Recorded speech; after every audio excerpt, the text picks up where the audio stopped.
xaflad balaaran oo loogu talagalay qalin jabinta 110 arday oo dhameystay waxbarashada kuliyadaha kala duwan ee jaamacadda Burco kana soo qayb galeen wasiirro ka socday xukuumadda Soomaaliland mas'uuliyiinta maamulka gobolka Togdheer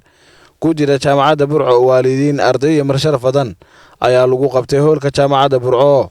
waxaana ugu horeyntii munaasabadan ay Mr. Sara loo soo agaasimay ka hadlay gudoomiyaha jaamacadda Burco Professor Salmaan Dir Cabdi isagoona ka warbixiyay ardaydan qalin jabisay haddii aan ardaydan sheego kullay waxay ku soo hagaageen sanad jaamacadda Burco ay ka mid noqotay 320 jaamacadood ee ururka Carbeed ah ay ka mid noqotay horta ka qalin jabiyeen ha xusuusnaadeen marka digriiga iyo jaamacadda diblomaheeda la isku daro 3000 iyo dheeraad baa ka baxay laakiin u badan maxay diploma macallimiina ardayda qiimaha leh ee halka kan soo fadhida ee maanta dhameeyay dhidid iyo dhacaanba soo dhameeyay inaan shahaadadahaas loo sameeyay inaynu guddoonsiino waxa iyaguna halkaas ka hadlay wasiirka wasaaradda waxbarashada iyo tacliinta sare Cabdilaahi Ibrahim Habane wasiirka macdanta iyo tamarta ee Soomaaliland Xuseen Cabdi Ducaale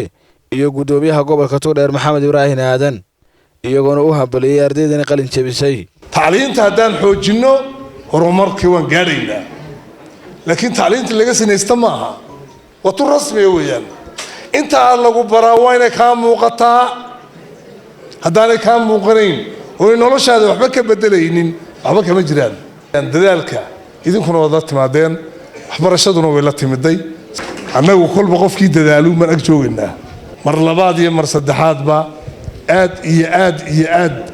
ayaan idin bogaadinaynaa idin hambalyeynaa maragna aanu ka nahay shahaadooyinka halkan la guddoonsiiyay waxaan aad iyo aad la talinayaa dhalinyarada inay dalkooda aaminsadaan oo hoos u eegaan waxaan tahriyeenaya dhalinyarada qalin jabisay maanta aad iyo aad waxaan leeyahay awguuriyo farxad bay intay aniga waa markii ugu horeysay 10 bilood baan joogaa inaan la kowsado jaamacadihii oo qalin jabinaya waliba jaamacaddii Burco aad iyo aad bay farxad gelinaysaa ardayda horteeda soo fadhida nasiibka hooshe 110 ka aqoonta aad barateen hala tagina meel laba Burco dib ugu soo celiya gobolka dib ugu soo celiya ugu dambeyntii waxa halkaas ka hadlay mas'uuliyiin arday iyo marshar badan waxaana halkaas shahaadooyin lagu guddoonsiiyay ardaydii kala duwaneed qalin jabisay Ibrahim Faarax Macaan iyo Hon Cable TV Burco.